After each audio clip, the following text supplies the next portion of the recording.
We are live. Hi, this is William Ramsey. Welcome to William Ramsey Investigates. On today's show, I have a very special guest, somebody I've talked to when I was working back for Ed Opperman on the Ed Opperman Report. His name is John Hankey, and he's written more documentaries than I've heard. I've watched two of his documentaries. They're excellent documentaries. One is titled Dark Legacy, which is about the murder of John F. Kennedy, and the other one is Dark Legacy 2, which is about the murder of John F. Kennedy Jr., and it just came to my knowledge that he had made another documentary during the Trump administration. The title of that documentary is Trump for Real, so we can talk about that as well. But his documentaries are very, very well researched. Anyway, John Hankey, welcome to the show. Thanks for agreeing to the interview. Hey, thanks so much. I also made one called COVID-19 Inside Job. Okay, well, I don't know you know that too. So you've been busy, much busier, and you're working on a new project too, which we can talk about as well. But maybe, like, for people who haven't heard your name, just go back to the beginning. What led you to start researching these topics and put together these excellent documentaries? Well, that's probably a long story. Take your time. It is, but we have all the time we want, right? Is it possible for you to post stuff so that Absolutely. You can put up a link? All right, so we should put up a link for my COVID video and for my Trump video. Yes, let's do that. When I remember in the sixth grade. Tell me where. Let's find your Trump video. I'll have to look them up. So let's talk about that right now. How when I made the Trump video, it was instantly suppressed. The instant that I tried to upload it to YouTube, I then tried to search for it, and if you put in my name and the name of the video in quotes, it would not come up instantly. So I'm on a list, right? If that video got censored instantly, I'm on a list. My work is on a list. Okay. Get over it. Anyway, so how did I get started? When I was in the sixth grade, I remember that I decided that history was my thing. And when I was in the seventh grade, I remember that I read The Rise and Fall of the Third Reich. My family is German, but they immigrated probably in the mid-1800s.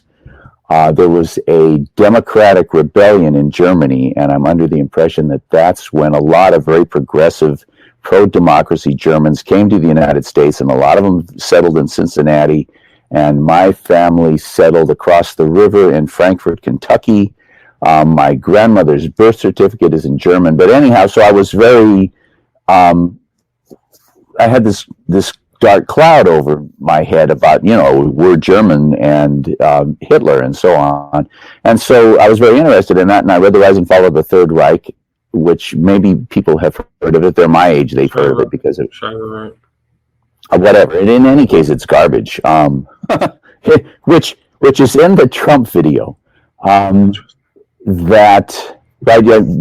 you got to see the Trump video? I just found it on Media Time Network. If this looks like yours, it is up, but it doesn't. You have to type in the whole thing.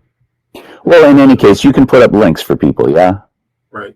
Yes. And so one of the things that I learned, good gravy. Yeah, I went down, I walked to the local library, and I came back with a baby stroller with about 12, 13 books. Everything that they had on the shelf on Hitler, I brought home. And focusing on the issue of how it was that Hitler came to power, I come to discover that every single book cited the same report called I Was Hitler's Boss, published by the New York Times in their history supplement in 1942.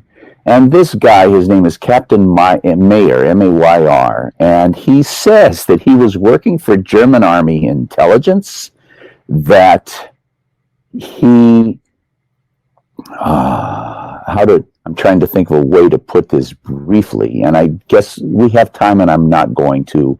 I'll try to make it as succinct as I possibly can. But at the end of World War I, the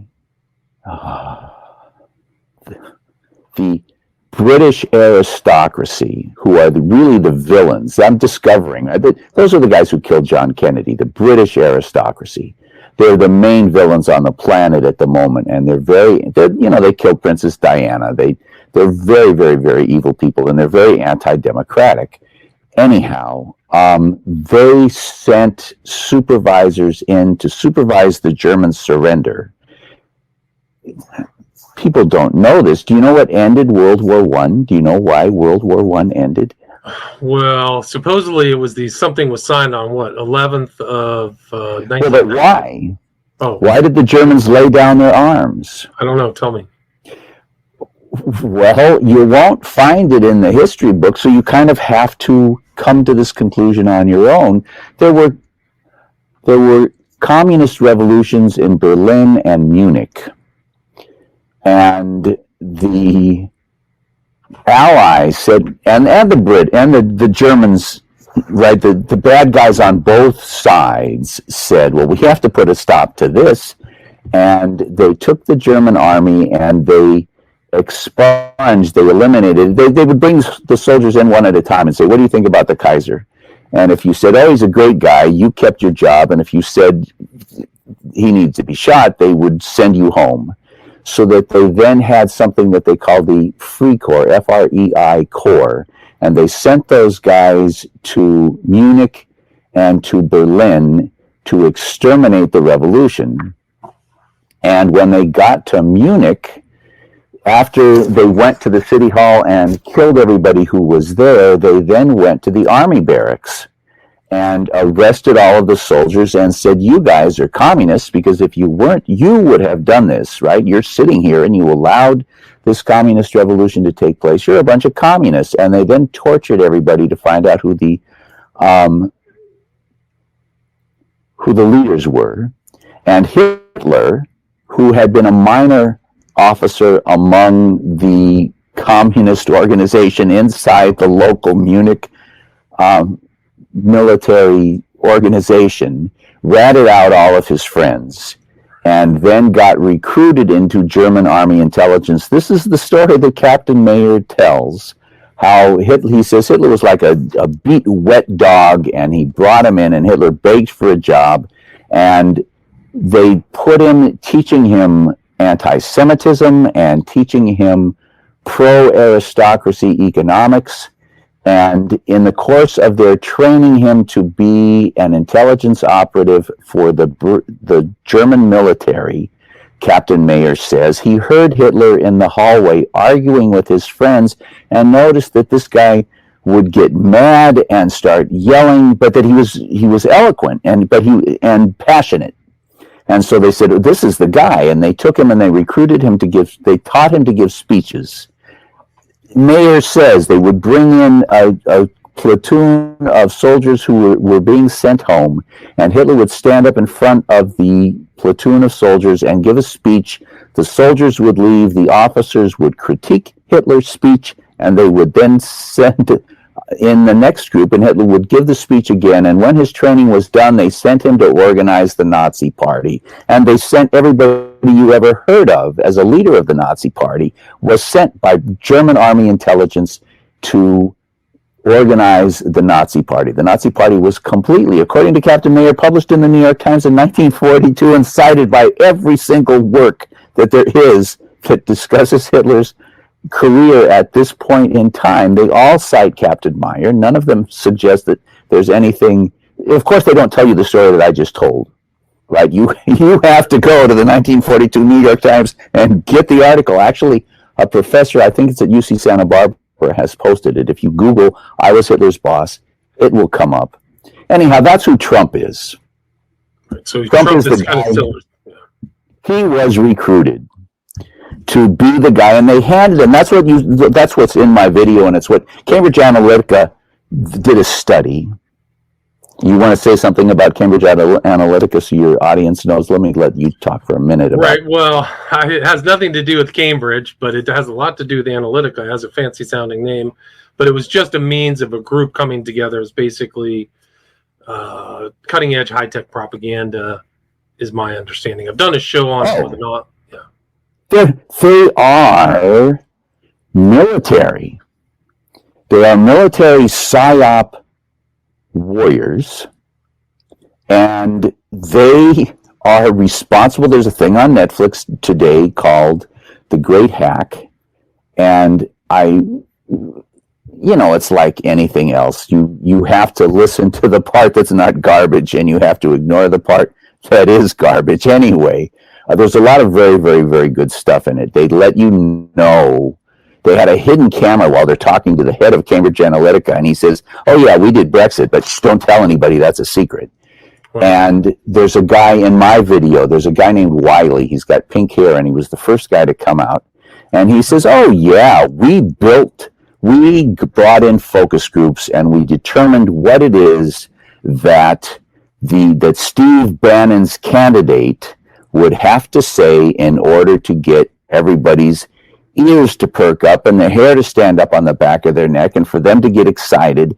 And they learned that they had to say deep state, and they learned that they had to say build a wall, and they learned that they had to say that they would rebuild infrastructure.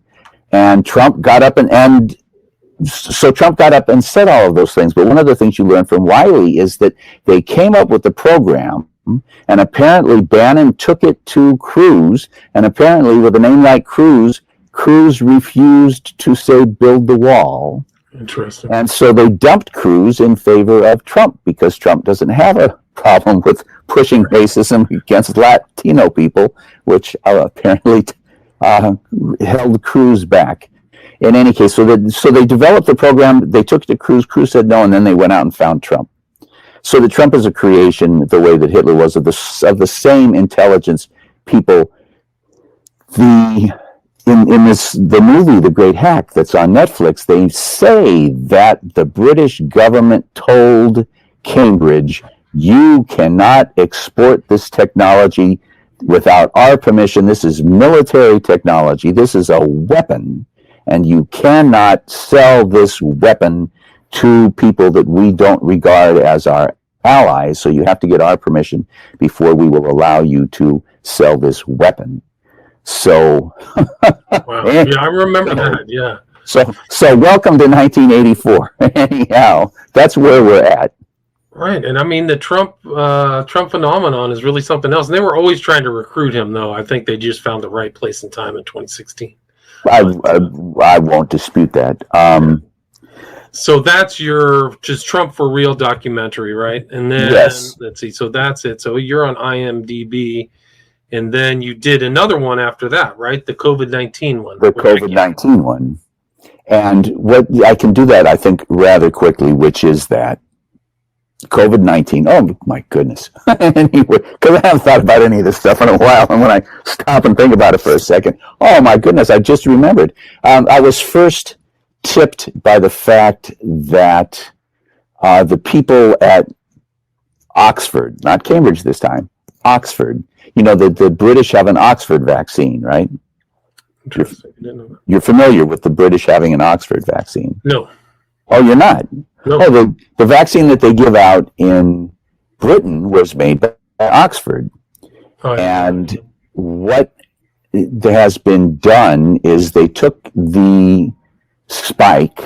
You're familiar with the spike? I know the spike is attached to the virus, the SARS virus, right? The spike is the part of the virus.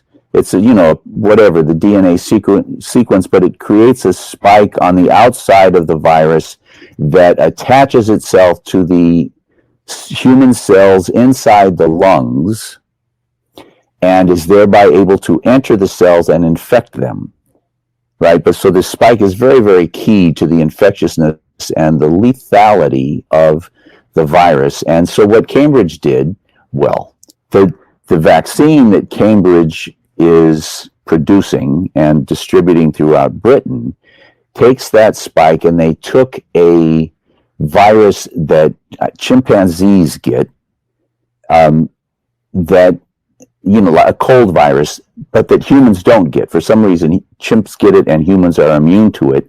And they took that virus and they inserted the DNA for the spike into the DNA of the chimp virus, so that when they squirt, and then they can reproduce it massively, right? And they squirt a dose of this virus into people, and your immune system reacts to the spike and produces antibodies that will protect you from the virus. Okay, so I saw this, but I also saw that what I just described to you is a very, very, very, very, very fancy technology, right? And these guys, I observed, had they had the vaccine almost instantly. And so I concluded from that they must have had the virus in advance. I come to find out, a friend of mine sent me a video. It's this global virologist conference, right? And it's led by one of the leading virologists in Britain. And this woman has invited virologists from all over the world to participate. And they invited the woman who was the head of the Oxford vaccine project to discuss the development of the vaccine. And she says that they had the vaccine in 2018. And I went online and found the application that they submitted to test the vaccine in 2018. And they got the vaccine, I think it's very clear, from Rocky Mountain Labs, which is a U.S. military bioweapons lab in Montana, I believe. Rocky Mountain Labs. And I went to the Rocky Mountain Labs website, and there's a guy, one of the guys on the website is displaying his collection of bats. Wow. So they had been looking for the bat virus, and they found it, and they, and on and on and on. I mean, I could go on for 2 hours about this, and I won't. I'm not really that interested, but it's very, very, very, very, very, very clear that COVID is a bioweapon developed by is it developed by the U.S. or is it developed by NATO? Because you will notice, and to what purpose? We're just skipping ahead, and that's fine. We're not going to be here all day long, so we're going to skip ahead over a lot of the details of the really, really just an enormous amount of data in articles that come from within the virology community, right? I'm not talking about QAnon crap, and I'm not talking about anything from any news source. I'm talking about Science, right? The magazine Science. I wasn't really aware. Science is a really, really hardcore scientific magazine for scientists, right? They print scientific articles about scientific research, and they're very, very, very, very technical. And the footnotes in those articles go to the research papers done by the doctors, the scientists who are typically the authors of these articles. Anyhow, so let's jump ahead past all of that really technical and interesting research to the question of why. But there's a number of things to notice. One of the things to notice is that COVID started appearing all over the place in October, right? It appeared in late December in China, but there's an NPR interview with the head of the task force that's fighting COVID in Italy, who says, "Oh yeah, it was here, killing people." Yes, in November, right? It was massively in Lombardy, in Italy, in November. This guy says, and he got fiercely attacked, of course, because how dare you contradict? Oh, geez, dude, I'm only the leader of the campaign in Italy. The doctors in France said, hey, you know what? COVID has a very, very distinctive radiology footprint, right? If you look at an X-ray from somebody who has COVID, it does not look like somebody who has pneumonia. And so these French doctors said, well, let's start looking back through all of our old X-rays. And lo and behold, from around October in eastern France, there's all of these X-rays that show that people had COVID. They started going through the sewer water in Spain and found COVID in Spain in March. Wow. And it's all in the video.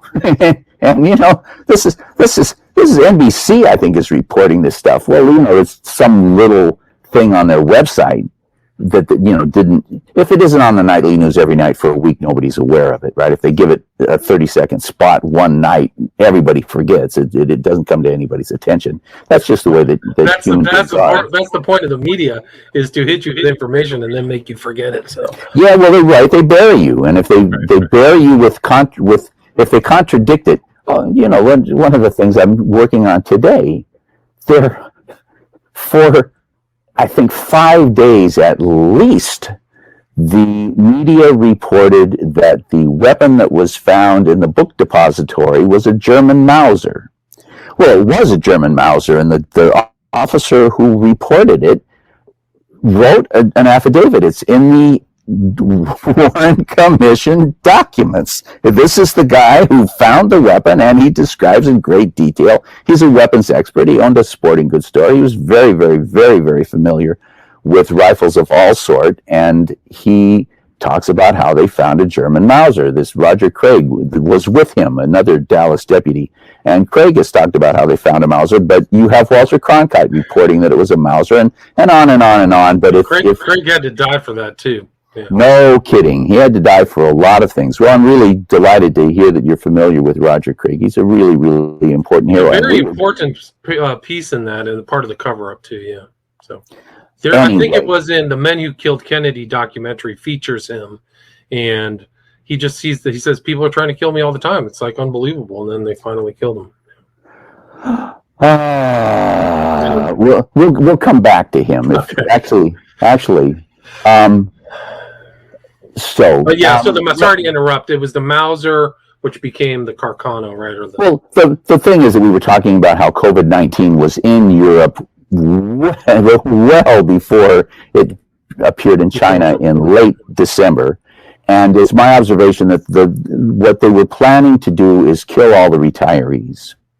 I don't know if you've noticed, but ever since they instituted Social Security, the right wing, the Republicans, have been bitching and moaning and complaining and saying, we got to do something. And anytime anybody suggests anything concrete, that person doesn't win another election. I mean, Jeb Bush came out saying, yes, we have to cut the cost of Social Security and Medicare. He got 4% when he was running for president. Well, that and the billboards. That's a huge pie. That's a huge piece of the domestic expenditure pie for the United States, is that?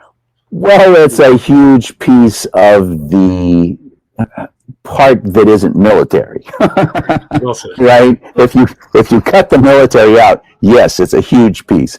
Anyway, but if you find somebody laying at the street, you find somebody with a smoking gun. If the guy with the smoking gun doesn't tell you why he killed him, you have to guess. And so, we're looking at the fact that these guys, oh my goodness, if the mRNA vaccines, there's a TED Talk given by some woman, some very, very astute and articulate scientist, explaining, good gravy, the sophistication of an mRNA vaccine. And you will notice the Russians don't have an mRNA vaccine. The Chinese don't have an mRNA vaccine.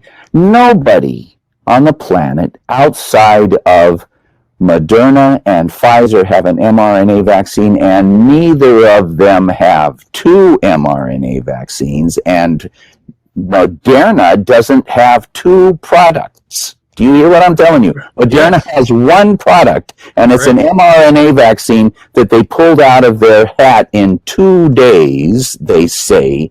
And when you listen to this woman talk, it's clear that technology is the product of 20 years of very, very, very, very, very intensive bioweapons research by the U.S. military, because you can't use a bioweapon until you have a vaccine, right?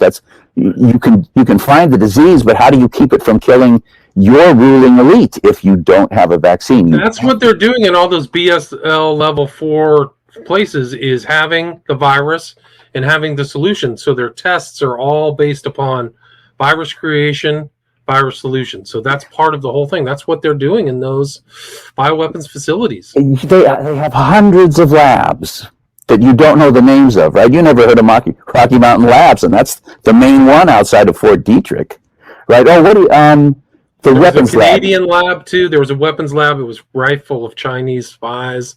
I didn't know that. NATO. NATO does this stuff. It's because you'll notice now. I was coming to this that see when they first released COVID, they found out, they discovered to their horror that if you give somebody COVID and they have a strong immune system and they don't get a severe case of COVID, they are not going to spread severe cases of COVID. And, anybody in your audience, take a couple of weeks and do the research that I did, and you will find out that what I'm telling you is really, really hardcore truth. If you have a mild case of COVID, what you spread is immunity. And that's what they found when they did the research in Italy, when they did the research in Spain, and when they did the research in France, was that there were these communities where people were getting immune, but they weren't getting sick.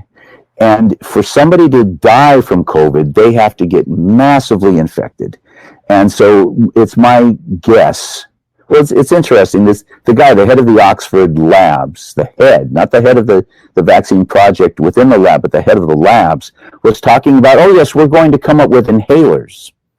And you'll go to the doctor and open your mouth and he'll squirt the inhaler. You know what an inhaler is, right? Yeah, of course. Okay. And he'll squirt one of those and you'll inhale it, and the vaccine will go straight into your lungs. And he said this, and it makes absolute sense, and they never came out with it. And I suspect that the reason they didn't come out with it is because they didn't want to draw people's attention to it, because that's how they are spreading it. And that they would get on subways in Brooklyn, and some guy with an inhaler would, stick it under whatever, they somehow surreptitiously spread this around, because if you don't get hit in the face with a massive dose, you don't die from it. And if you get hit in the face with a massive dose, you then get massively infected, and you can then spread it to people massively who will then die from it. Right? But if you just get a mild case, what you spread is inoculation. You run around inoculating the people around you. So they found out early. Here's the thing, John. They don't want to tell the public, Fauci and all those bums, they don't want to tell the public about any immunity, natural immunity, or anything, ever. That's how you know it's a total scam, is because they're not educating the public about natural immunity at all. Well, one of the things you find with JFK, that I find with JFK, I'm pushing 70. I've been doing this since I was in the 6th grade. And one of the things I'm finding out is that, and we'll come back to it in a minute, but the Zapruder film is a fraud. Did you know that the Zapruder film is a fraud? No, not entirely. No. Well, what do you mean not entirely? Let me put it this way. I think that it does show that there's a shot from the front, right? Yes. Even Oliver Stone putting that in his film. So that in itself is contradictory to the Warren report, which is a joke. But we'll get into all of that, and maybe we should get into it now and let all this stuff go by the wayside. So look, to your audience, if you're interested in this virus stuff, watch my video. You'll post a link and people can watch it. Yeah, well, you'll have to give me that link, because I don't know if I can find it. Yeah. No, we're not going to tell them now, because I could go get it, but I'm not gonna. It'd take me. And then what will we do with it, right? How do we then post it once I find it? Anyhow, so I'll send it to you and you'll post it on your website. I will. Yeah? Yes, I will. Okay, very good. So all the links of this, and once it gets moved to and distributed to all podcasts, I'll put it in the links, yeah. Okay, well, so it's my observation that they set out to kill all of the retirees in Western Europe and in the United States, and that therefore in Africa, there were all these people going around inoculating each other. And in India, there were all these people going around inoculating each other. And at the beginning of the pandemic, there were only mild cases in India and in Africa. And the epidemiological community started to get really up in arms about, hey, what the hell? Why is it that this doesn't make any sense? Everything. There was an article in the New Yorker magazine that was like 15 pages long, written by a really brilliant and articulate epidemiologist, about how, these guys are used to developing computer models and being accurate to, if they're off by 3%, they get upset about it. That's a bad error. And they were off by 20,000%. Their predictions for Africa and India were off by 20,000% because they can't work into their calculations that there are spreaders going around deliberately spreading this stuff. And they could not come close to accounting for the differences in the death rates between India and Europe. And anyway, we're going to go on. So I wanted to say that people should watch Kill the Messenger on Netflix as well. It's about the murder of Gary Webb. And I'll take 45 seconds and say that when Gary Webb was murdered, I hired a private investigator who went to the morgue where he was and ran into Gary's wife and got her to sign a document giving me permission to give him an autopsy because he had been shot in the head twice, and they ruled it as suicide. And Cyril Wecht, do you know that name? Yeah, I've interviewed Cyril Wecht. I called Cyril Wecht, and he was, I saw that, he says, and yes, I'll do it for half price. I'm very anxious to do that autopsy. It's very, very rudimentary to show whether the person was alive or dead when the second shot was fired. And he says it's just an outrage that there was no autopsy, just an outrage that in a two-headshot suicide there was no autopsy, and it's an outrage that he said that in all of his years he'd never seen a two-headshot suicide. It doesn't exist. So I think there's a picture of the double tap into his head, somewhere. Right? No. I thought I saw a picture of it. Well, my investigator took pictures, so I have them if you were interested. But it seems that one of them was fired into his ear, so that there isn't really a bullet hole, and then there's another bullet hole. Anyway, it doesn't matter. The point. Well, I saw something photoshopped then, but you will not find anywhere a news article in any magazine, not The Nation and not any so-called, not The Intercept and not Mother Jones and not any of these so-called leftist magazines, and certainly not in any of the mainstream magazines, will you find anything that says Gary Webb was murdered. You won't find it anywhere. It's just insane. But if you watch the movie, I went to see it in the movie theater, and at the end of the movie, they tell you the whole story about how he's exposing the Bush crime family and how they're completely responsible for the crack epidemic. Completely. If you weren't dealing CIA crack, you got busted. But it wasn't a problem because you could deal CIA crack. That wouldn't be a problem anyway. And if you were dealing CIA crack like Ricky Ross, you'd get a phone call. You don't be at this time in this place because they're waiting for you. Anyway, when we're sitting in the theater and it comes up on the screen that Gary Webb was found dead with 2 shots in the head, black, new screen, white type on black screen, it was ruled a suicide, and you could hear the audience gasp. And when you read the movie reviews in the LA Times, the movie reviews in the LA Times agreed with the audience that I was sitting among, that, God, that's so ridiculous. How could you rule a 2-headshot suicide? I mean, a 2-headshot death, a suicide, and the New Yorker, which is, just a piece of garbage 99% of the time, but occasionally, right? It printed that gov't article that was really, really valuable.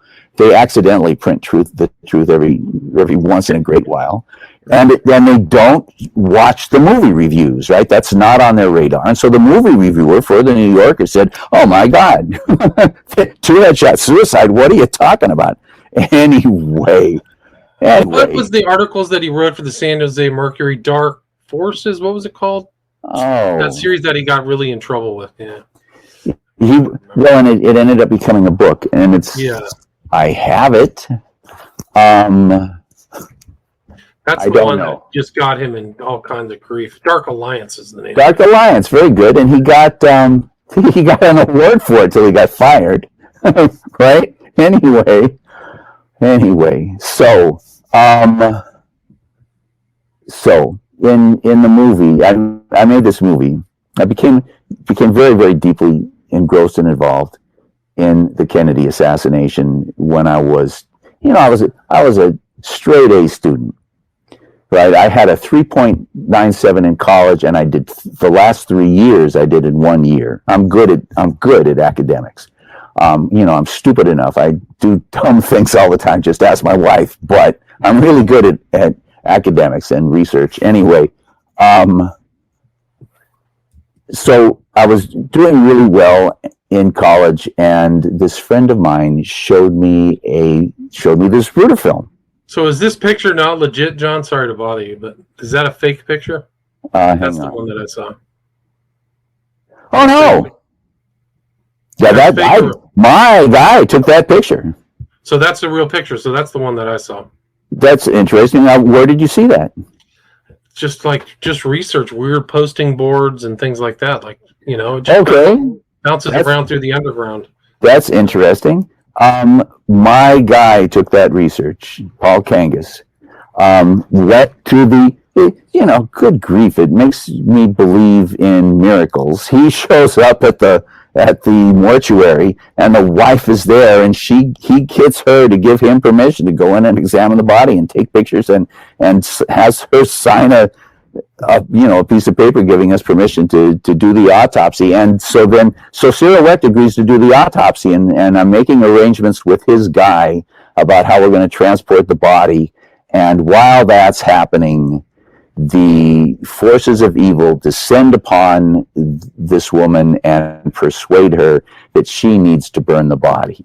And wow. She called me up to apologize.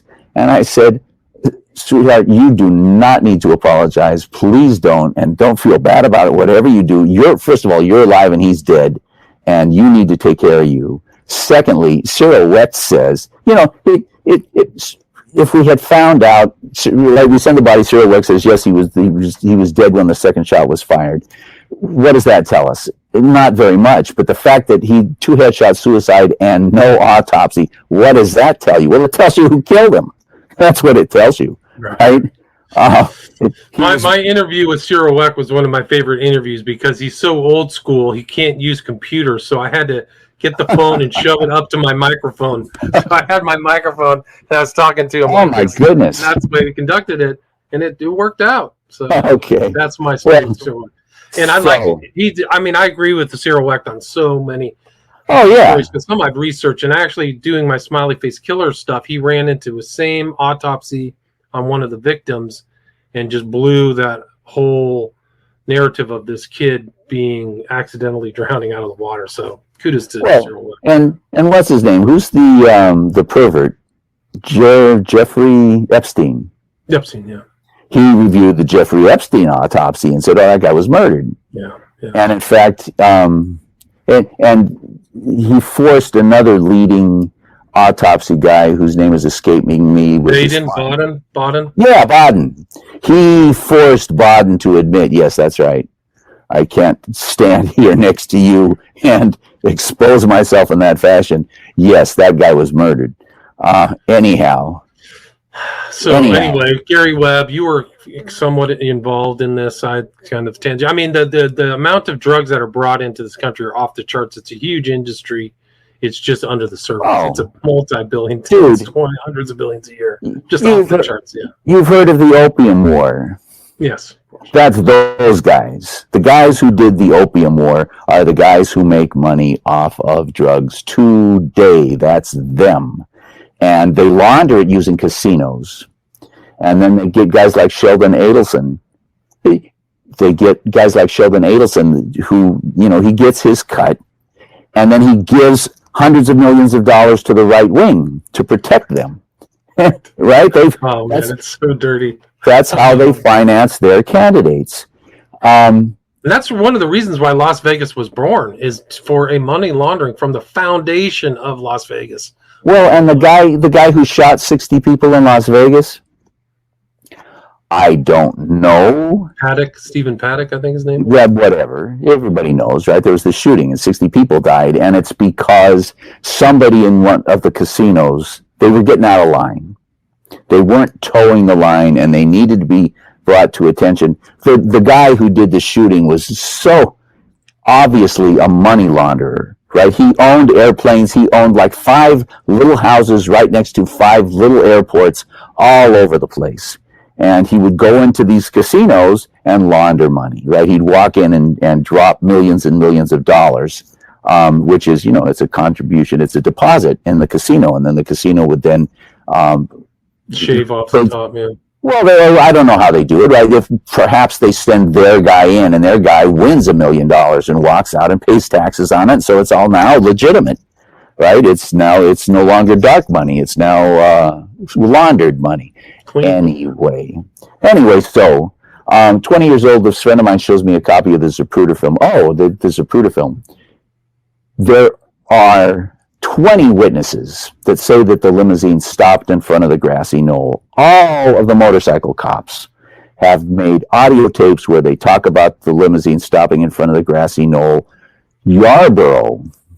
Senator Yarborough, 20 feet behind Kennedy's car, says the car stopped in front of the grassy knoll. It's in his Warren Commission affidavit. Is everybody listening to that? The Warren Commission documents. There's all this squabble about, release the documents. I got news for you, boys and girls. It's all in the Warren Commission documents. Oswald was an FBI agent. It's in the Warren Commission documents. It couldn't possibly be more clear. Good gravy. Ruby was an FBI agent, says Hoover to the Warren Commission.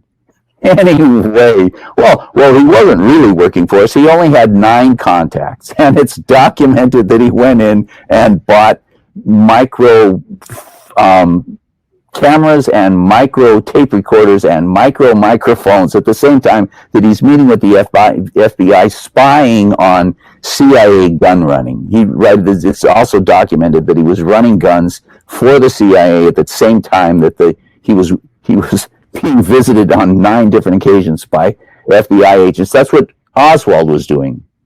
Wow. Oswald is the guy who identified for Hoover where Lake Pontchartrain was and what they were doing.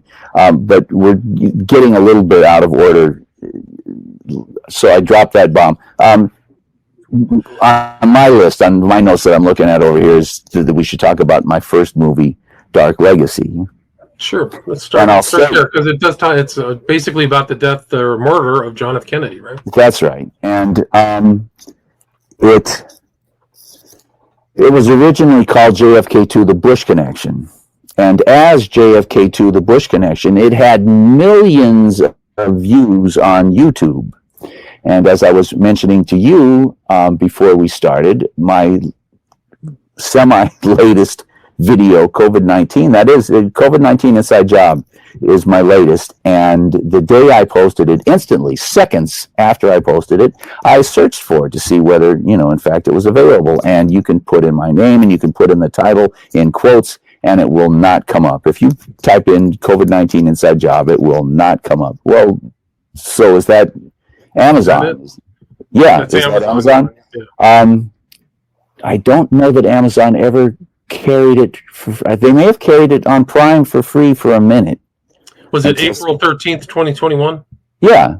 And some no, that was it. I saw the cover. That's my cover. So it's a noble, it looks like. Yep. Oh, really? Yep. Oh, very cool. We will for $14.99. Well, I will give you the link and people can see it for free. I'm happy for people to see it for free. I didn't make it to make any money off of it. Or if you want to contribute to the John Hankey Fund to try to make the next movie, I don't make any money on this stuff. Anyway, you write it all. I pay people to promote it. I don't get a nickel back anyhow. You will post a link and people can watch it for free, and if they like it, they can then go buy it, and some of that money will end up in the pocket of the guy who posted it on Barnes & Noble for me. Anyway, where were we? You were kind of bouncing around. You were headed back to your first... No, I know. I just needed to go back to my notes. But so I put it out. It was called JFK2, the Bush Connection, and it got millions of hits. And Alex Jones, that dirty CIA bastard, posted it on his website. It's the most popular, I believe it's the most popular video, or it was for years and years. Netflix carried, well, so then I turned it into Dark Legacy, right? I paid an editor $15,000 to make it look nice, and turned it into Dark Legacy. And it was on Netflix for 2 years. And, at one point I looked at it, it had 20,000 reviews. That's a lot of reviews. Yeah, right? So it was getting a lot of action on Netflix. They also did the next one on John Kennedy Jr., Dark Legacy 2, but I only mentioned it because we were talking about Netflix for a minute. Anyhow, in that video, I'm going to summarize Dark Legacy. I'm going to summarize my first movie on JFK, if that's okay with you. Please do. Yeah, go ahead. Well, the centerpiece of it is, it has an introduction. It's called Dark Legacy, and you find it where you find it. You can buy it on Prime for like $2.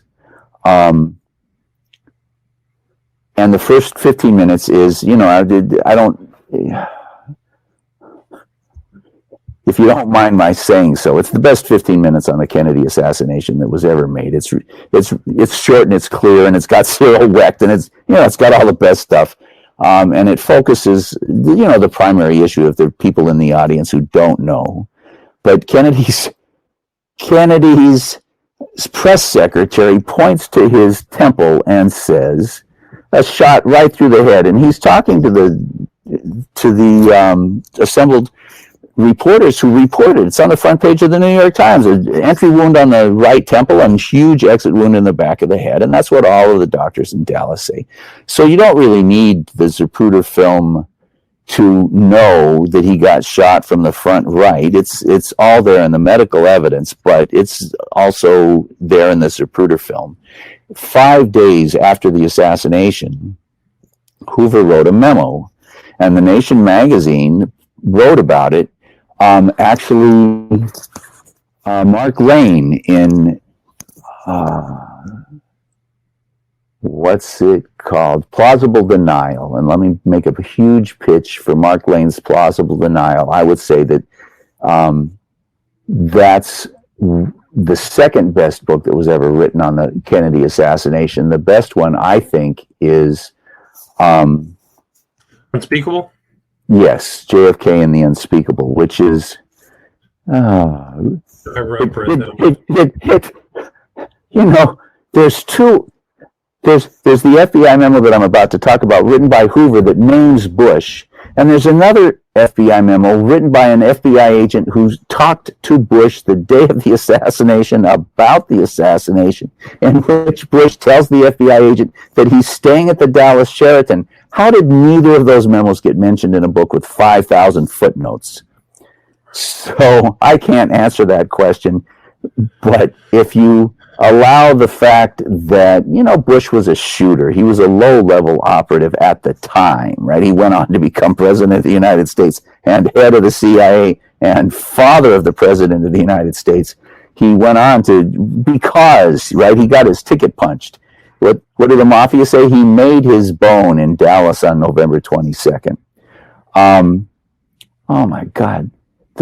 Anyway, so we'll get to all of this. So there's this memo written by Hoover that they called Bush into FBI headquarters. You hear what I'm telling you? Oswald was an agent. Ruby was an agent. Both of them were at a number of different witnesses, Marita Lorenz being my favorite, so I'll mention her. Marita Lorenz also wrote a book. I have no clue what it's called, but she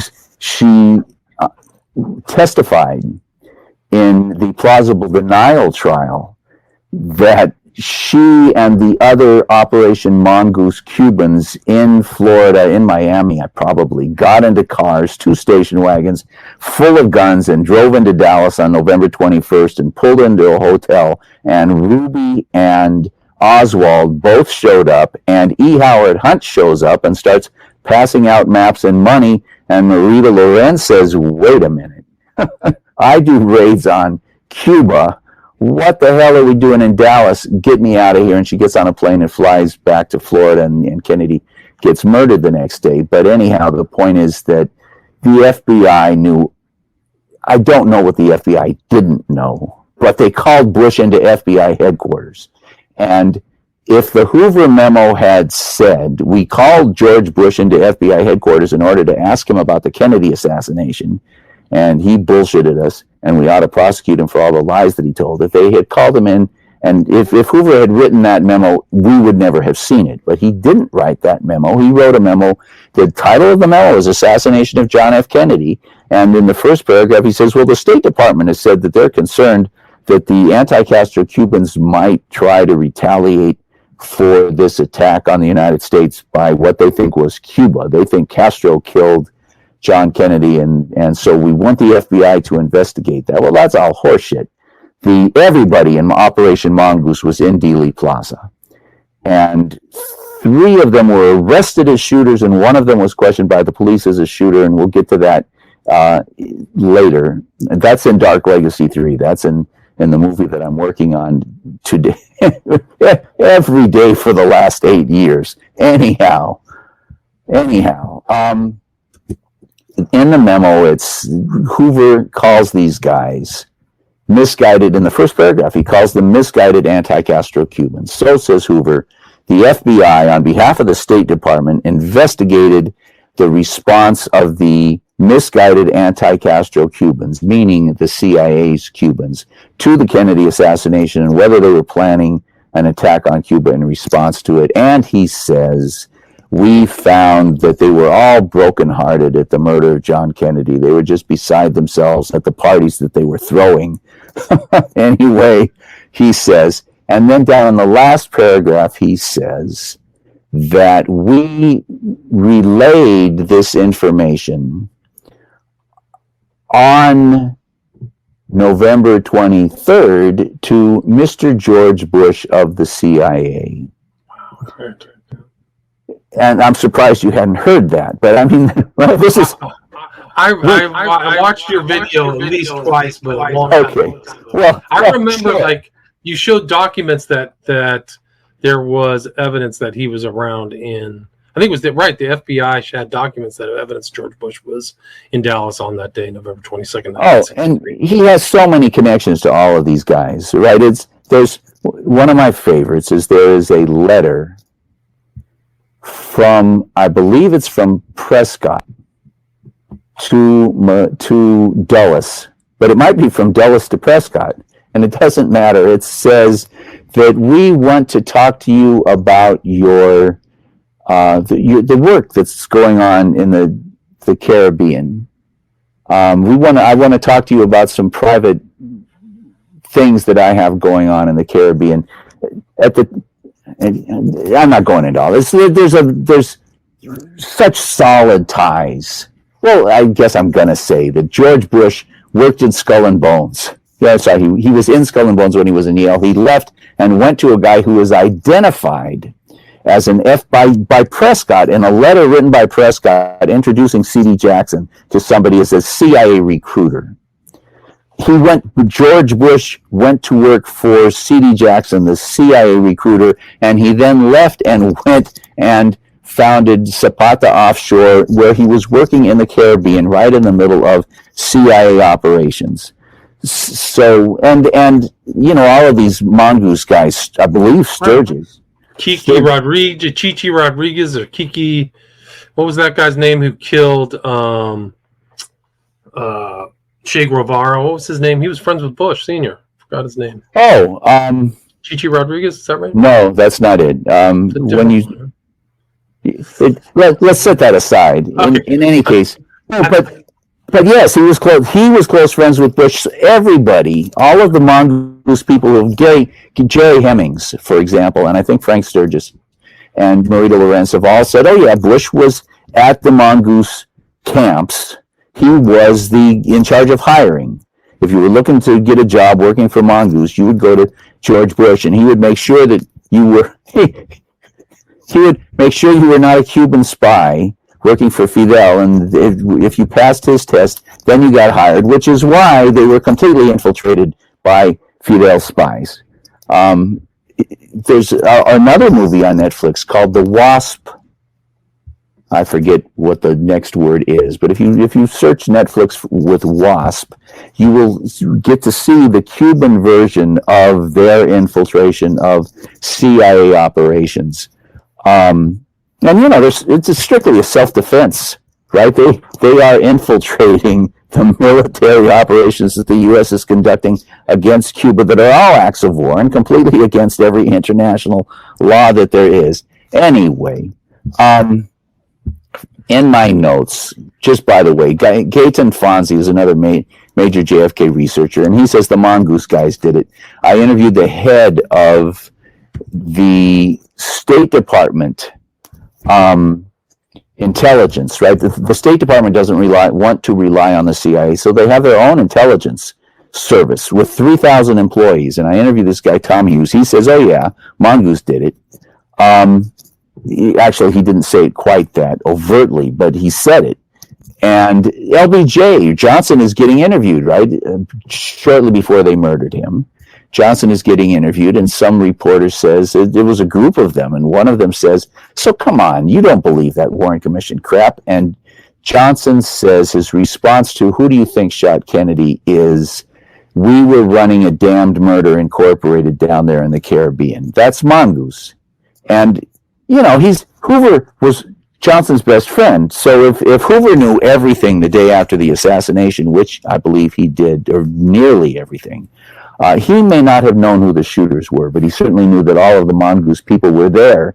They interviewed all the Mongoose people, right? Marita Lorenz and Sturgis both say that right after the assassination, the FBI came to them and said, you were in Dealey Plaza, weren't you? And they both said, yeah, because if they'd lied, they'd have gone to jail for lying. And Marita Lorenz says that she wanted to tell them about the station wagon full of guys, and they said, yeah, we know. Anyway, so. This is so crazy. There's just so much going on there. I think the guy's name I was trying to remember was Felix Rodriguez. He's the one. Yeah, that's the guy. Felix Rodriguez is the guy. Yeah, still wears Che Guevara's watch. I can remember. Yeah, a very, very, very, very dark and dirty guy. Anyhow, so in Dark Legacy, I present all of this evidence connecting Bush to all of these assassins, especially to Hunt, and these FBI memos that I mentioned.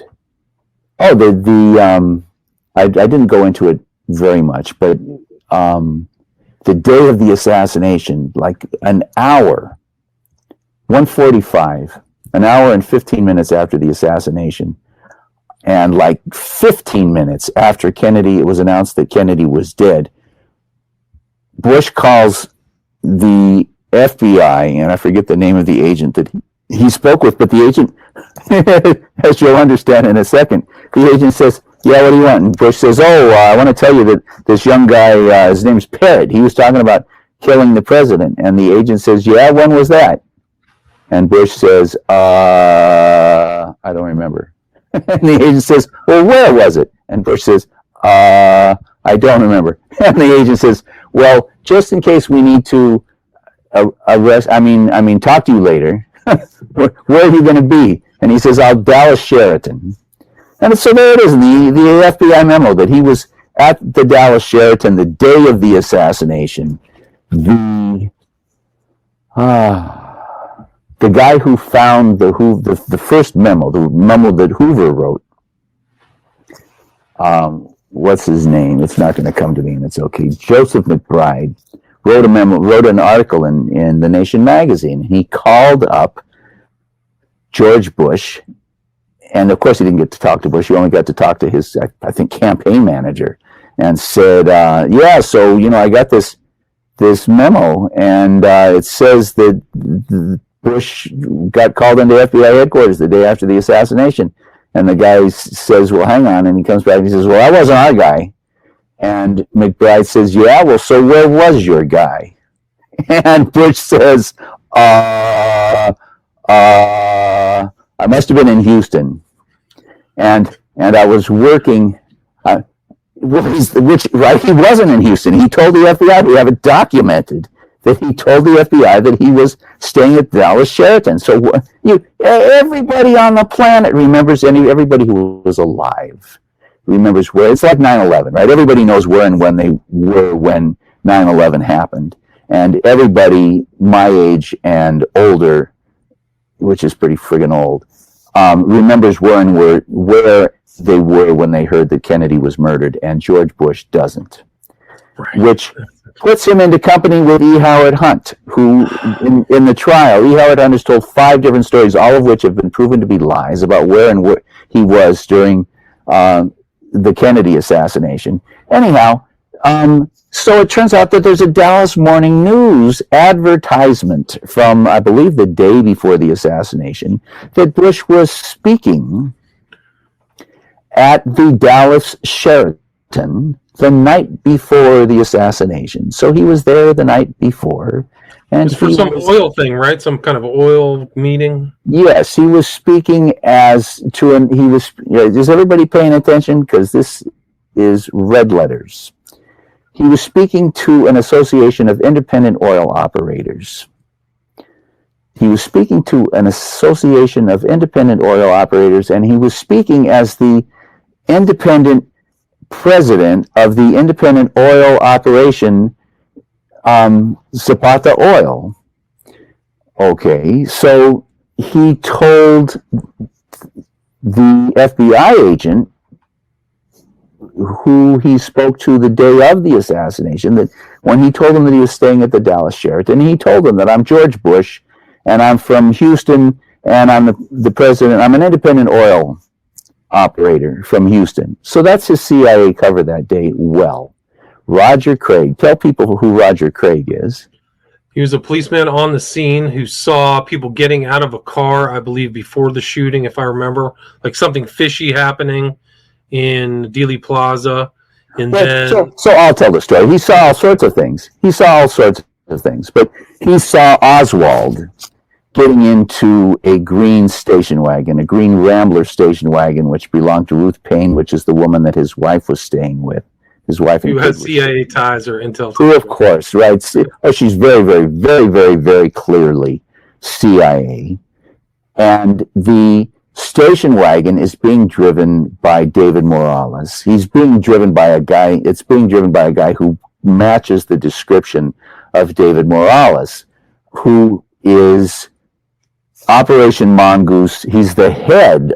He's the Miami head of Operation Mongoose. Right, he would probably be the guy that, I believe Bush and Hunt and Bush and Hunt would have answered to Morales. Morales would have answered to Shackley, and Shackley answered to Lansdale, and Lansdale answered to, do you know who Lansdale answered to? Dulles? Bobby Kennedy. Wow is right. Talk about a kick in the gut. I'd seen all this stuff where Richard Helms, who was the head of the CIA and who complained, it turns out, in more than one place, he complained loudly that Bobby Kennedy was constantly on him. Once a week at least, he heard, or was it daily? I forget. I don't remember whether it was every day or once a week. Have you come up with the plan to kill Castro yet? Have you come up with the plan to kill Castro yet? Have you come up with the plan to kill Castro yet? But, I found a very innocuous memo from McNamara saying, I might be sending it, I don't know who his memo was written to. It might be Kennedy. It's President Kennedy saying, and it might be to the State Department, and it might be to somebody else in defense, that Robert Kennedy wants Ed Lansdale, so I'm going to give Ed Lansdale, I'm going to take him off of Vietnam and give him to Robert Kennedy to work on Cuba. 2 months later, Operation Northwoods comes out, and it's Operation Northwoods says, if you know how to read it says the head of Mongoose, which is Lansdale, wrote Operation Mongoose, which is the plan to shoot down a plane load of students and blame it on the Cubans, so that in order to justify an invasion of Cuba. So that was Northwoods. That's what he was involved. But wasn't Lansdale also involved in Phoenix in Vietnam as well, or later? Maybe that comes later. no, of course it's much later. Phoenix is starting in I think 65 maybe, and maybe later than that. No, Lansdale. When Lodge wants to murder DM, Lodge says, I want Lansdale to come supervise the murder of DM for me. And it's all there in the documentation. McCone says, oh, hell no. Here's another one for your audience. Pick up your pencil, audience, and write down The Quiet American. That used to be on Netflix. I don't believe it's on Netflix anymore, but it's on Prime. Buy it. It was one of the most important books written in the 60s. It was written by Graham Greene, probably the most successful and important writer of the period in any language. And it is about how Lansdale blew up cars in the marketplace in Saigon and blamed it on the communists in order to justify American intervention. That's what the movie is about. That's what the book is about. It couldn't be more explicit. And McCone says to Lodge, you're not putting that guy on my payroll. He blew up cars in the marketplace in Saigon, and everybody knows it. There's a memo between the head of the UN, Dag Hammarskjöld, and the head of the State Department at the time, whose name I don't remember, about how, oh yeah, that's the guy from Quiet American. Yeah. Oh. Was it your opinion that Lansdale and E. Howard Hunt were in Dallas in November 22nd? You don't know this. Prouty. You know who I mean, that's allegations, right? I don't. I think no. Is the tramp, right? No. Okay. Prouty says, you see that picture? That's Lansdale, and you don't believe me? Here's the letter. General Krulak and I worked with Lansdale every single day, and I sent this picture to Krulak, and I said, and here's the letter I sent to Krulak with the picture. Hey, Krulak, who do you think this guy is? And Krulak writes back, that's Lansdale. I mean, look at the arm, look at the haircut, look at the big class ring he's got on. That's undoubtedly Lansdale. So what's up with this picture? And Prouty writes back and says, that was taken in Dallas the day Kennedy was murdered. And Krulak writes back and says, what was he doing in Dallas, LOL? Which is to say they both knew what he was doing in Dallas. Right, this is the guy who's he's the head of special operations. He's the guy who blew up car bombs in Saigon and killed up a marketplace full of civilians. So, he's the chief murderer. And I'm telling you, McCone, when Lodge said, I want Lansdale to come work for me, McCone says, you're not going to put him, I'm not sending him because he don't work for me and I won't have him on my payroll because he's a world famous scumbag. And Dean Rusk says, well, we don't have to put him on anybody's payroll. We'll just send him. And that's the last you hear of it. And then DM is murdered, and he's murdered and Lansdale names all of the CIA guys who can be tied to DM's murder. He names them all as his closest friends. Wow. He doesn't, anyhow. So you just see the murder of DM and Kennedy. It was how many months before Kennedy was murdered was DM murdered? Was it in 73, right? 30 days. 30 days, wow, yeah. 30 days, and we're talking and we have time, I suppose, but so Lodge is such a dark villain. Let's talk about Lodge for a minute. This is in my next movie, but so who killed Kennedy? Lodge is one of the people. Okay, Lodge is, let me think. Have you seen Moulin Rouge? Not in a long time. But you've seen it. And you know that the one about in Paris. And the Duke. There's the villain is this Duke, right? And the Duke has an assassin who works for him.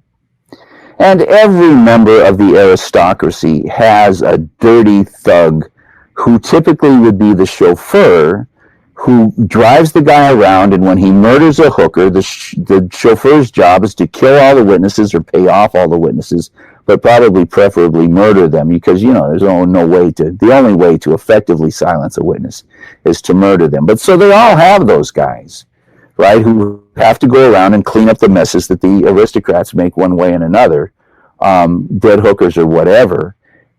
And so Lodge's driver was Kennedy's driver. Interesting. Okay, so Yarborough says that Kennedy's limousine parked in front of the grassy knoll. I have video testimony from 4 different news people who are just all of them, every one of them, emphatic that Kennedy's limousine stopped in front of the grassy knoll. All 4 of the motorcycle cops say that Kennedy's limousine stopped in front of the grassy knoll. Gene Hill says that Kennedy's limousine stopped in front of the grassy knoll. And Malcolm Summers, who was right across on the other side of the street from Gene Hill. Anyway, Kennedy's limousine stopped in front of the grassy knoll. When you have 20 witnesses, that's no longer disputable. Right? So that's the purpose of the Zapruder film, is to make it look like it was slow rolling through, not stopping. Not even slow. I mean, you go through the Zapruder film frame by frame, which I have done, and it's about 8 feet a frame. And I think, look it up, I think it's 16 frames a second. But if you take 16 frames a second and multiply it by 8 and do the math, you can figure out that it's, I think, doing 15 miles an hour. In any case, don't take my word for it, please. It's not hard to do. Go through and calculate yourself. Just go frame by frame. The Zapruder film is on the internet, frame by frame. Look and see for yourself. That's so. Now, this is very, very, very, very, very, very, very, very, very, very interesting. This is a thunderclap, right? The notion that the Zapruder film stopped in front of the grassy knoll and waited for the kill shot, which is what Yarborough describes. Okay, they sat and they waited for the kill shot. Well, that means that the Secret Service was in on it. And if the Secret Service if the Secret Service was in on it, why didn't they poison Kennedy?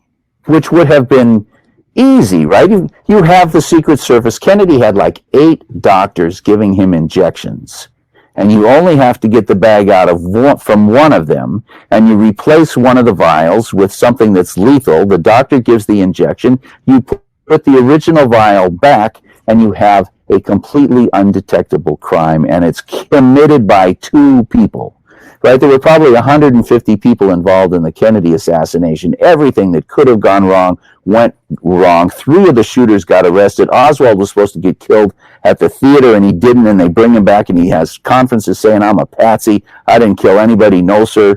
And they find a Mauser, and it's carried in the news for a week, right? The assassination was just a disaster, and those guys know, right? An experienced operative knows that that's how that stuff works. Anytime you have an operation, it's why Lansdale had to be on the scene, right? Lansdale's a general, and he's on the sidewalk, photographed on the sidewalk, walking past the 3 tramps who had been arrested behind the grassy knoll. E. Howard Hunt's son says that one of those tramps is him. Jack Anderson had the photograph analyzed by this fancy photographic company, Comtel, 3M. They said it's Hunt. It doesn't look like Hunt to me, but I think maybe as they changed the Zapruder film, maybe they have also changed the photograph. I don't know. He's squinching up his face too, though, so he's not looking normal. He's like, in one of them, he's scrunching up his face, and I'm trying to remember, is that the one? There's several photographs, right? There's like 3 or 4. In one of them, he's scrunching up his face. In one of them, he's not. And in one of them, you can't see his face whatsoever, but you can see his ear. And he wrote 3 autobiographies, and in the first one, he included a picture of him sniping in China. And he didn't include that picture, and he doesn't talk about it in the text. But for all of his friends in the CIA who had heard the story that he was putting out, that he was the guy, I killed JFK, he included that picture in order so that they could all nod and wink and say, "Oh yeah, but you get to see the ear very, very, very clearly. And I had the guy who took the pictures of Gary Webb, the PI, the private investigator who took the pictures of Gary Webb, explained to me that for people trying to identify people from photographs, ears are like fingerprints, and the ears match.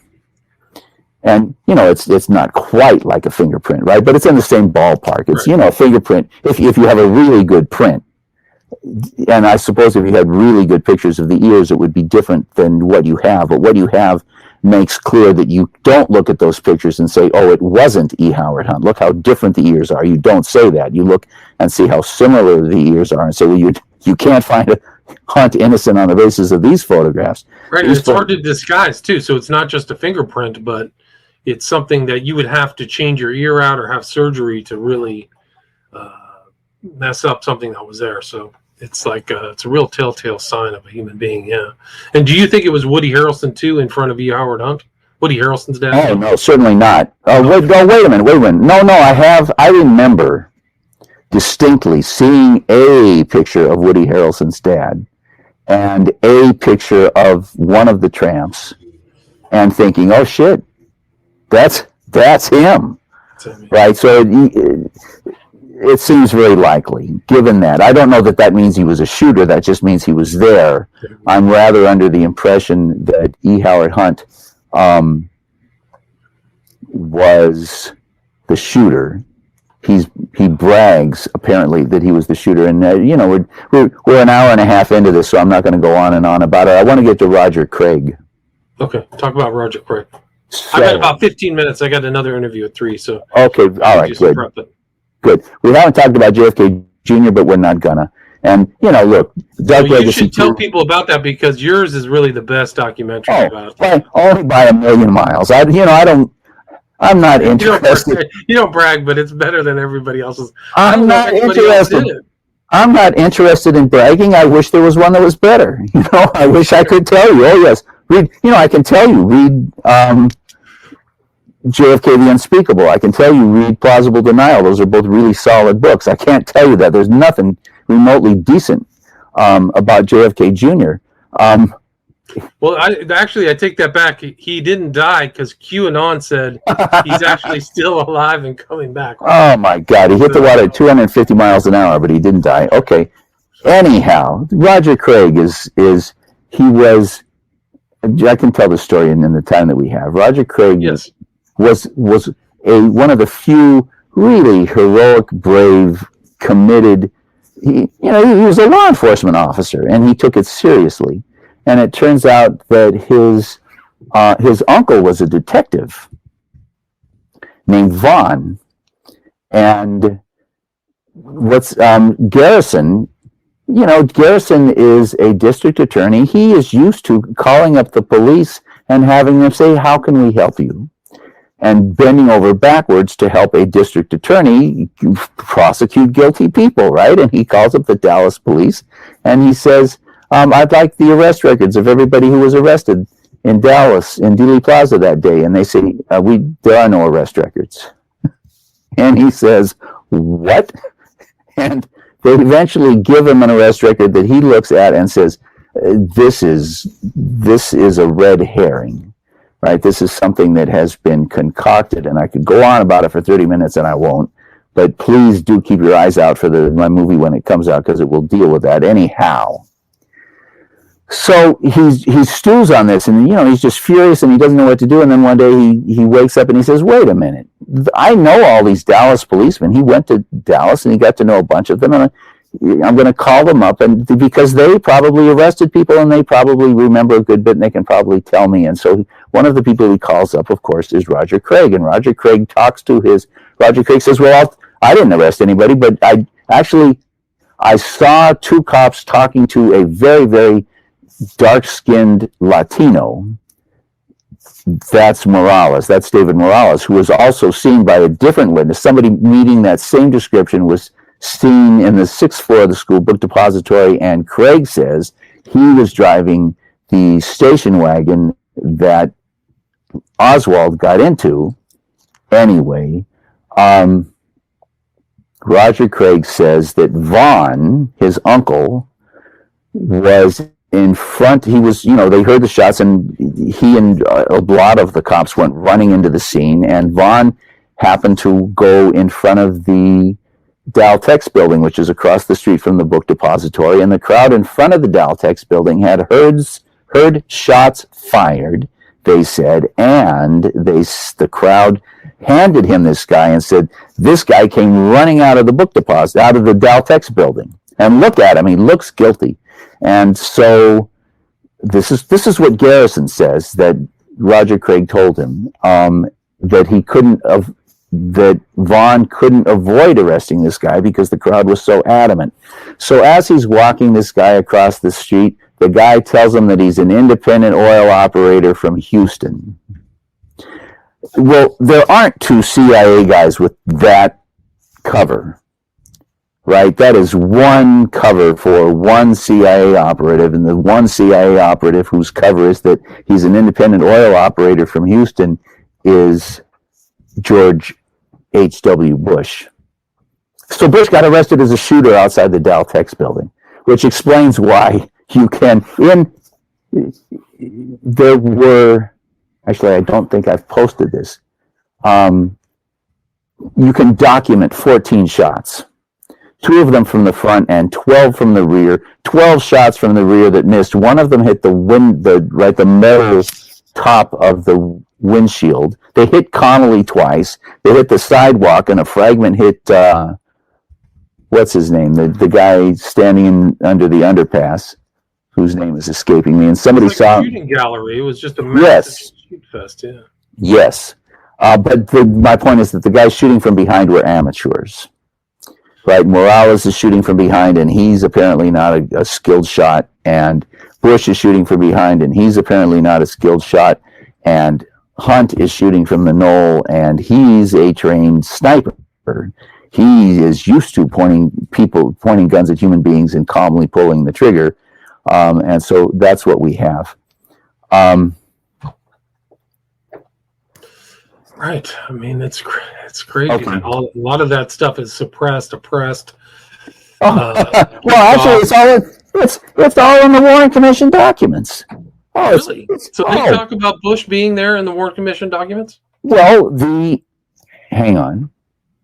The parrot, I believe the parrot, the one where Bush called the FBI and said, parrot, right? And they asked him, I believe that is from the Warren Commission documents. No, of course, the Hoover memo was not in the Warren Commission documents. It was among the first 100,000 pages of declassified documents that were released. That's where that showed up. And this guy, Joseph McBride, was researching a book that he was writing about movies. He was in the Hollywood Library researching, because that's what he does, is he writes about movies, but he got sick of that, and he walked over and said, well, what else you got that's interesting? And the librarian said, well, we got all these documents that were just released by the Assassinations Review Board. You might find that interesting. And so he's just monkeying around, flipping through that, and he runs into George Bush's name.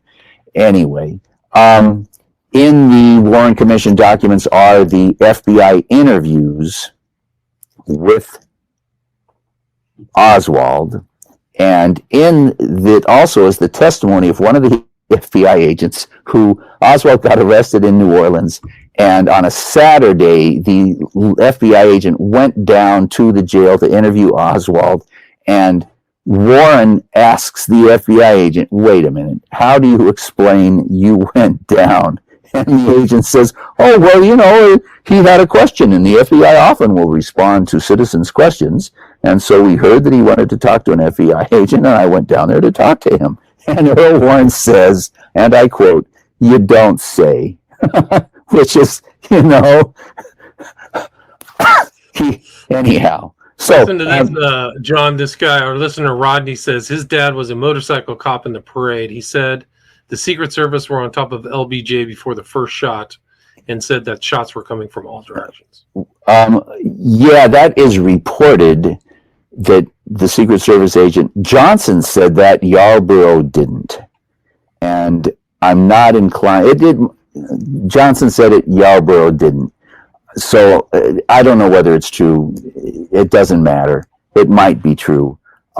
Geez, we had so much more to talk about. You might want to have me back on because I think so. It's probably a really good idea. I think that we should just do one all about the death of JFK Jr. and who it benefited, right?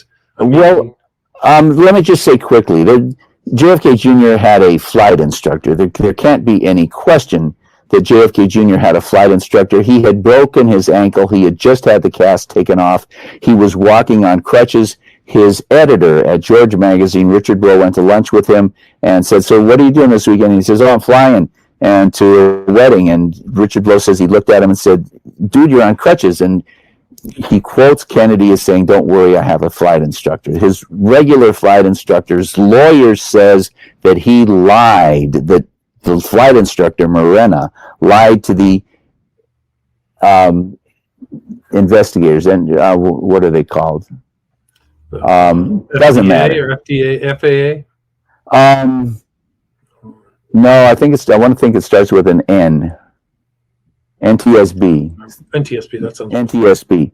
His lawyer says he lied to the NTSB when he says that he called John Kennedy, and John Kennedy said that he wanted to fly on his own. And anyway, what's I think fairly clear is that Morena called him to say, "I can't make it, but I can hook you up with this guy who you know because you've flown with him before." I believe that they had set John Kennedy up, that he had flown with this guy before. This guy was programmed. He was programmed that when he heard the sign-off from the Martha's Vineyard Tower, he plowed the plane straight down. They should have. I talked to the guy whose name was on the NTSB report, and he said, "Oh, yes, that there's an alarm on that plane that would have gone off when it went below 200 feet. And I didn't say, well, I didn't demand that he then explain why it took 15 and a half hours. It was 15 and a half hours before they sent search and rescue crews to 14 miles off the coast of Martha's Vineyard, which is where everything showed that it went down. Anyway, there's all of this evidence that they knew exactly where the plane went down before it hit the water. The head of the California Coast Guard told me that they would have known within 3 feet where the plane went down. He had taken the written test to get a radar, right, flying blind on radar license. He had taken the performance test. The only thing he needed to do to get his final what are we going to call it? I forget. It's not visual flight rules. There's another. What is it? The IFR, instrument flight rules. Flying on instruments. The only thing he needed to do is to record hours flying with a flight instructor. That's the only thing. So there's no way that he would not have had a flight instructor on that plane. And the movie comes up with 4 or 5 more reasons why he would have had a flight instructor. What's his name? Paul Wellstone. The Senator Paul Wellstone, the only guy to come out against what was the horrendous... Iraqi war. He was against the Iraqi war. He was against the Iraq war. He was also against the horrendous law that Bush passed. Patriot Act? He was also against the Patriot Act, and his plane contacted the tower and then plunged straight down. So it's parallel. They use the same technique. The flight and the co-pilot on that plane is connected to 9/11, and died in the crash. And so anyway, so you got to go and I got to go. And anyway, before we wrap up, John, there's a lot here. There's so much information. Where's the best place for people to watch these films? Is it on? I have this one that I saw on. Well, I'm going to send Amazon. it to you. I'm going to send it, and you're going to post it. Perfect. So people look in the show notes. You can, if you want to pay for it, and please feel free to pay for it. Go to Prime. I believe Amazon is carrying all of them. Okay. But in any case, if they want to watch it for free, they can go to your website. And I have to run right this minute, but I will this evening. Both Dark Legacies are on there, so I'll put the links to that. But let's keep in touch. Have a happy holiday, and we'll do another show in January. Very good. Okay. Excellent. Yeah, no, what we have to talk about is Lyndon Johnson. Lyndon Johnson opposed the Vietnam War in 1961. So we have a minute, I'm going to say this. In the movie JFK, they make, NSAM 273, Johnson reversed Kennedy's policies. If you get NSAM 273, Johnson says that Kennedy's policies in regard to withdrawal all remain in effect. I found a memo from a meeting the same day where he tells Lodge anybody who doesn't disagree with it should be fired. Wow. Yeah, and then so 15 months later, but they came to him and they said, we want you to escalate, we want you to escalate. And he said, no, I can't. I have to, I don't have authorization. And if you try to get the Tonkin resolution passed, it won't get passed. And so then they came running into him and they said, oh, we've been attacked in the Tonkin Gulf. And he had everybody's phones tapped because he knew all the guys around him were involved in the assassination. And he looked Cyrus Vance dead in the eye. Not that Vance was involved in the assassination, but he looked him dead in the eye. And he said, we weren't involved in any mischief out there, were we? That's a quote. And Vance didn't have the nerve to lie to his face in answer to a direct question, and he started telling him, well, yeah, we started that shit. We were firing on them first. And Johnson ends the meeting by insulting the chairman of the Joint Chiefs of Staff, throwing them all out, and refusing to do anything.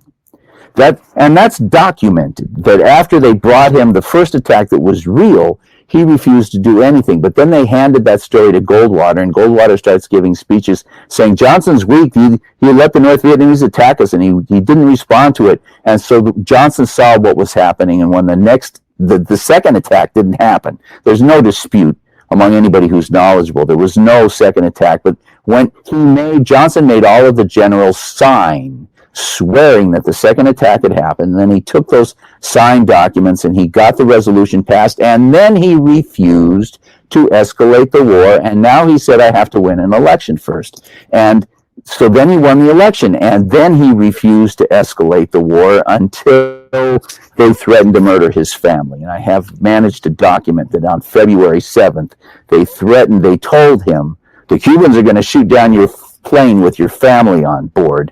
And that afternoon, Johnson approved the first bombing of North Vietnam, and 3 weeks later, he approved sending 30,000 Marines to Vietnam. 15 months later, 15 months after 273 that said, we are endorsing Kennedy's plans to withdraw to the nth degree, and 15 months after he told Lodge, fire anybody who disagrees, he completely caved. And there's no explanation for why. But we'll talk about the rest. Yeah, send me all those links, John. I'll put them in the show notes. If people missed my talk last night with Jim Smith and Igor Sarsky that got banned for copyright, you can listen to it on iTunes. So go to iTunes and you can under William Ramsey Investigates. Hopefully this one won't get banned, but it will. The audio will make it to my podcast. Please go there, give a 5-star review. John Hankey, thanks so much. Take care. Thank you so much for the opportunity.